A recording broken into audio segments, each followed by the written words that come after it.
자, 이 문제 같은 경우에는 한 송이를 골라서 A에 꽂고 이 꽃과는 다른 종류의 꽃들을 꽃병 B에 꽂을 9송이를 고른 거 이런 얘기가 있죠. 자, 그러면은 어떤 얘기로 분류해 보면 좋냐면은 이렇게 분류해 보시면 좋습니다. 첫 번째, A에 꽂는 꽃을 장미로 고르는 경우.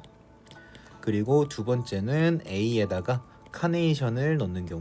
세 번째로는 A에다가 백합을 넣는 경우. 이렇게 세 가지로 쪼개볼 수 있겠죠. 그럼 어떻게 되느냐? A에다가 장미를 꽂으면은 B에다가는 카네랑 백합 얘네들을 넣어야 돼요. A에다가 카네이션을 넣는 경우에는 B에다가 장미랑 백합을 넣어야 돼요. 자, A에다가 백합을 넣는 경우에는 B에다가 장미랑 카네이션을 넣어야 돼요. 그래서 요거에 대해서 경우만 쪼개보면 되겠습니다. 자, 그러면 A에다가 장미 꽂은 경우에는 그럼 어떻게 될까요? 우리한테 남은 건 카네이션 6송이, 그 다음에 백합은 8송이가 있겠죠. 자, 그러면은 얘네들 합쳐가지고 뭐 9송이를 꽂아야 된다고 하니까, 자, 카네이션이 6송이 있을 때부터 5송이, 4송이, 3송이, 2송이, 1송이, 빵송이. 빵송이는 있을 수가 없겠죠. 자, 그랬을 때 백합이 3송이, 4송이, 5송이, 6송이, 7송이, 8송이. 이렇게 몇 가지 경우가 있나요? 6가지 경우가 있겠죠. 네, 무슨 말이냐면은 하나, 둘, 셋, 넷, 다섯, 여섯.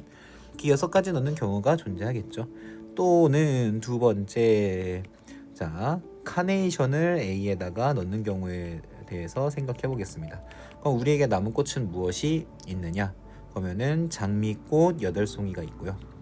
그 다음에 백합 8송이가 있겠죠. 자, 그러면은 카네이션을 8송이 넣는 경우부터 7송이, 6, 5, 4, 3, 2, 1송이까지. 그리고 카네이션이란다. 장미였죠. 장미를 8송이 넣는 경우부터 1송이 넣는 경우까지. 그 다음에 백합을 8송이 넣을 때 반대로 1송이부터 8송이까지. 이렇게 넣어볼 수 있겠죠. 4, 5, 6, 7, 8. 네, 그래서 여기서는 8가지 경우가 존재하겠고요. 라스트 세 번째. 자, A에다가 백합을 꽂아버렸습니다.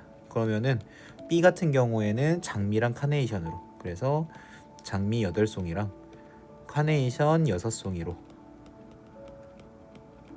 얘를 채워야 됩니다. 그러면은 카네이션 기준으로 카네이션이 6송이 있을 때, 그쵸? 7송이 만들 수 없으니까 그때 장미가